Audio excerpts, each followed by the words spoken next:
चलिए देखिए परसेंटेज हम लोग देखते हैं। परसेंटेज चैप्टर में टाइप 1 देखना है हम लोग को, ठीक है। टाइप 1 थोड़ा सा क्वेश्चन को पहले समझे। क्वेश्चन किस प्रकार का रहेगा, मतलब आपका कोई भी प्रीवियस ईयर क्वेश्चन बैंक होगा उसमें भी मिल जाएगा, कोई भी बुक्स होगा तो उसमें भी मिल जाएगा। सीधी सी बात है कि पहला टाइप एक क्वेश्चन देता है कि किसी व्यक्ति के वेतन में 10% की कमी कर दी गई। किसी व्यक्ति के वेतन में 10% की कमी कर दी गई, फिर इसके वेतन में कितने प्रतिशत की वृद्धि की जाए ताकि कोई प्रभाव न पड़े। या इसी क्वेश्चन को दूसरे भाषा में देता है कि एक्स वाई से 10% कम है, एक्स वाई से 10% कम है तो वाई एक्स से कितना प्रतिशत अधिक है। दोनों क्वेश्चन में आपने एक देखा बात सिमिलर है कि 10% की कमी कह रहा है और आगे या तो कह रहा है अधिक कितना है ये बताइए, या आपसे कह रहा है कि वृद्धि कितने का करे ताकि कोई प्रभाव न पड़े। तो क्वेश्चन का ये भाव होगा। क्वेश्चन कैसे सॉल्व करेंगे, तो एक काम करने के बहुत से अच्छे तरीके हो सकते हैं, लेकिन फिर भी हम लोगों को कोई एक दो अच्छा तरीका फॉलो करना है। तो यहाँ पर हम लोग फॉलो करेंगे फर्स्ट मेथड। एक परसेंटेज मेथड होता है और एक फ्रैक्शन मेथड होता है। एक परसेंटेज मेथड होता है और एक फ्रैक्शन मेथड होता है। तो जब भी क्वेश्चन डेसिमल फ्रैक्शन में होता है तो फ्रैक्शन मेथड से वो बनाना आसान होता है, और बहुत सा क्वेश्चन परसेंटेज मेथड से बनाना आसान होता है। तो हम लोग दोनों पर एक्सपर्ट बनेंगे ताकि क्वेश्चन को कम समय में सॉल्व कर सके, क्योंकि एग्जाम में टाइम फैक्टर बहुत ही ज्यादा इंपॉर्टेंट रोल प्ले करता है। तो चलिए बात करते हैं हम लोग 10% कमी। माइनस साइन ऊपर देने का अर्थ है कि हम लोग समझ रहे हैं कि 10% कमी की बात कर रहा है। तो 10% कमी कहेगा तो पहले तरीके से हम बना सकते हैं इसको कि 10% कमी करेगा तो नीचे 100 में से घटा के प्रतिशत के कारण गुना 100। इसको सॉल्व करने पर 10/90 गुने क्या हो गया 100, ठीक है। ये कट जाएगा तो होगा 100/9 यानी 11.1/9%। क्लियर। अब इसको सेकेंड मेथड से बनाएंगे तो क्वेश्चन के अकॉर्डिंग ले जाइए 10% है तो 10% को बदलिए तो फ्रैक्शन मेथड है तो 10/100 तो हो गया 1/10। अब यहाँ से फ्रैक्शन मेथड कह सकता है कि यहाँ पर अंश को ज्यों का त्यों लिख दो, और कमी किया है तो अंश हर में से अंश घटाओ, 10 में से 1 गया 9 गुना 100। तो यहाँ भी देख सकते हैं 11.1/9%। क्लियर। अब एक कंसेप्ट है यहाँ पर यूज कर दे रहा हूं, एक्स वाई का कितना प्रतिशत। कभी भी प्रतिशत के रूप में व्यक्त करने के लिए या प्रतिशत के रूप में किसी अंक को चेक करने के लिए एक कंसेप्ट आता है एक्स वाई का कितना प्रतिशत होगा। तो यह नियम कहता है x/y गुने 100। एक्स वाई का कितना प्रतिशत होगा तो x/y गुने 100, यानी जिसको चेक करना होगा ऊपर, जिसके तुलना में चेक करना होगा नीचे गुना 100। अब बात हम करते हैं इस मेथड पर भी इस क्वेश्चन को कि कोई भी चीज अपने आप में 100%, याद रखिएगा कोई भी चीज हर हालत में अपने आप में 100%। तो कोई भी चीज अपने आप में 100%। ये कह रहा है कि 10% क्या किया गया है, कमी किया गया है। तो 100 है 10% कम किए तो कितना हुआ 90। अब कह रहा है इसको कितना बढ़ाए कि इसके बराबर हो जाए, तो 90 से 100 करना है तो 10 बढ़ाना है। किसको बढ़ाना है 90 को, यानी 10/90 गुने 100 काट देंगे तो देखिए 100/9 यानी 11.1/9%। यानी तीनों तरीके में से जो भी आपका फेवरेबल तरीका हो उससे बना सकते हैं, लेकिन आपको यहाँ पर एक सूचना ऑलवेज याद रखें कि फ्रैक्शन मेथड जो है फ्रैक्शन वाले क्वेश्चन पर बहुत जबरदस्त तरीके से काम करता है।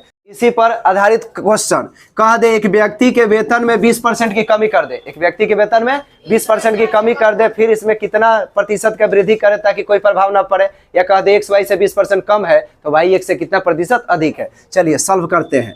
पहले मेथड से सॉल्व कर रहे हैं तो 20% कमी, तो फ्रैक्शन मेथड लेते हैं 20 बटा क्या कर दे 100। वो डायरेक्ट पुट करने वाला हटा रहे हैं क्योंकि कोई ना कोई मेथड लगाओ। तो क्या हो जाएगा 1/5, 1/5 कमी किया है तो अंश को ज्यों का त्यों, 5 में से 1 गया 4, 1/4 गुने 100, 25 चौका 100 25%। चलिए इसका सेकेंड मेथड लेते हैं। सेकेंड मेथड कोई भी चीज अपने आप में तो 100%। 20 कमी किया तो कितना हो गया 80। कह रहे इसको कितना बढ़ाएं कि इसके बराबर हो जाए, तो एक्स वाई का कितना परसेंट, x/y गुने 100। तो कमी वृद्धि का है तो कमी वृद्धि बटा जिस पर चेक करना हो चेक करो। तो 20 का वृद्धि करोगे किस पर करोगे 80 पर, तो 20/80 गुने 100, तो 20 चौका 80, 25 चौका 100। ठीक है। चलिए इसी टाइप का एक क्वेश्चन और देखते हैं हम लोग। कह दे अगर हम लोगों से कि 12.1/2% की कमी, तो देखो कैसे डेसिमल और फ्रैक्शन वाले में फ्रैक्शन मेथड कितना कारगर हो जाएगा। ठीक है, प्रतिशत पर भी बना सकते हैं नो डाउट, लेकिन उसको फिर सॉल्व करके काटेंगे तो फ्रैक्शन ऑफ सेकंड भी स्पॉइल हो रहा है तो बुरा चीज है। अब देखिए 12.5% का ही कमी कर रहा है तो 12 दूनी 24, 25/2%।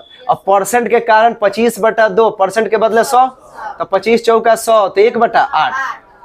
1/8 आया, चूंकि कमी कर रहा है ना बाबू, कमी कर रहा है, सेम पैटर्न पे क्वेश्चन है, कमी कर रहा है तो अंश को ज्यों का त्यों, कमी कर रहा है तो घटा के 1/7 गुने 100 तो हो जाएगा 14 100/7 है, 14×7 = 98, तो 14.2/7%।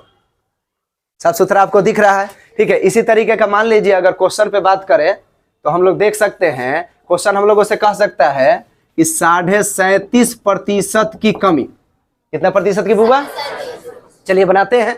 37 दूनी 74 1 75/2 प्रतिशत का मतलब बटा 100, 25 तिया 75, 25 चौका 100, ये 3/8।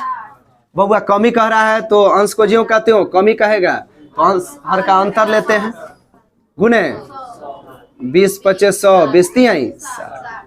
यानी इस तरीके का कोई भी क्वेश्चन हो डेसिमल फ्रैक्शन तो हम लोग इजी वे में सॉल्व कर सकते हैं। ठीक, इसी में कहेगा सेकेंड टाइप क्वेश्चन, यहां पर कमी कह रहा था, वृद्धि कहेगा कि यदि किसी व्यक्ति के वेतन में 10% की वृद्धि कर दे, फिर इसके वेतन में कितने प्रतिशत की कमी करे ताकि कोई प्रभाव न पड़े, या कहेगा किसी संख्या में 10% की वृद्धि कर दिए, कितना कम करे ताकि इस पर कोई प्रभाव ना पड़े, चाहे कितना कम करे तो वो संख्या प्राप्त हो जाए। ठीक है, तो भाषाई ये जानकारी आपको रखना है। तो देखो 10% वृद्धि कर रहा है, तो चलिए अपनाते हैं पहले फ्रैक्शन मेथड।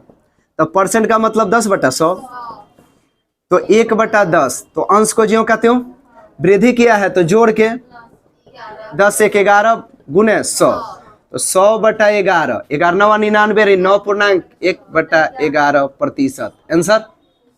चलिए परसेंटेज मेथड, कोई भी चीज अपने आप में 10% वृद्धि तो 110 हो गया। कह रहा है कितना घटाएं भाई, तो 10 घटाएं किस पर, 110 पर, तो 10/110 गुने 100, तो 100/11, तो फिर 9.1/11%।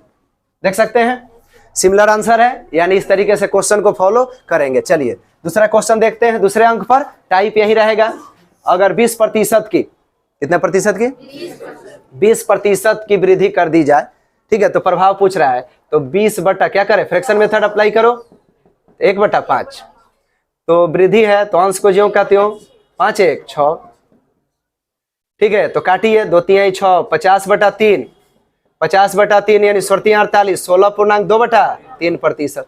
क्लियर बाबू।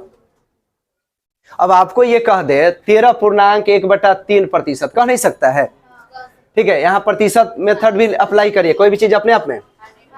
अगर कह रहा है कि 20% बढ़ गया तो कितना हो गया, कम करना है तो कितना कम करना है, 20, तो 20/120 गुने, तो 20 छक्का 120, 2 3 6, 50/3 ही भी आया, यानी 16.2/3%। चलिए 13.1/3% कह दे, तो 33 39 1 40/3, परसेंट के बदले 100, तो 20 दूनी 40, 20 बचे तो 2/15, तो 2/15 यानी क्या कह सकते हैं हम लोग, अंश को ज्यों कहते हो 2 15 का अंतर, सॉरी यहाँ पर वृद्धि किया है तो जोड़ेंगे ना, तो 17, 2/17 गुने 100 यानी 200/17, तो भाग दे लेना है, तो 17 एकम 17, अब कितना बचा 3 30, तो 17 दूनी नहीं जा रहा है, तो फिर 17 एकम 17, तो बच कितना गया 13, तो 11.13/17% बन सकता है क्वेश्चन की नहीं। चलिए फिर देखते हैं हम, अगर 12.5% भी कह दिया तो 12 दूनी 24 1 25/2, परसेंट के बदले 100, यानी डेसिमल फ्रैक्शन वाले को फ्रैक्शन मेथड से ही बना दो, ठीक है, सॉल्यूशन जल्दी हो जाता है। 25 चौका 100, 1/8। वैसे दोनों मेथड रखना है क्योंकि आगे बहुत से बड़े बड़े और अच्छे क्वेश्चन, कंसेप्चुअल क्वेश्चन, कैलकुलेशन वाला क्वेश्चन आएगा, तो मैं आपको दिखाऊंगा कि कौन सा मेथड कैसे सुपेरियर हो रहा है, ठीक है। इसलिए दोनों सीखना है, ऐसा नहीं है कि एक सीख जाएंगे दूसरा छोड़ देंगे। तो 1/8 हो रहा है बाबू, तो 1/8, तो अंश को ज्यों का त्यों 1/9 गुने 100, तो क्या कहते हैं 11.1/, अरे 100/9 आया ना जी, तो ये हो जाएगा 11.1/9%। तो चलिए सेकंड टाइप का भी क्वेश्चन आपसे बन जाएगा, ठीक है, प्रीवियस ईयर क्वेश्चन में भी मिलेगा, किसी की किताब में मिलेगा।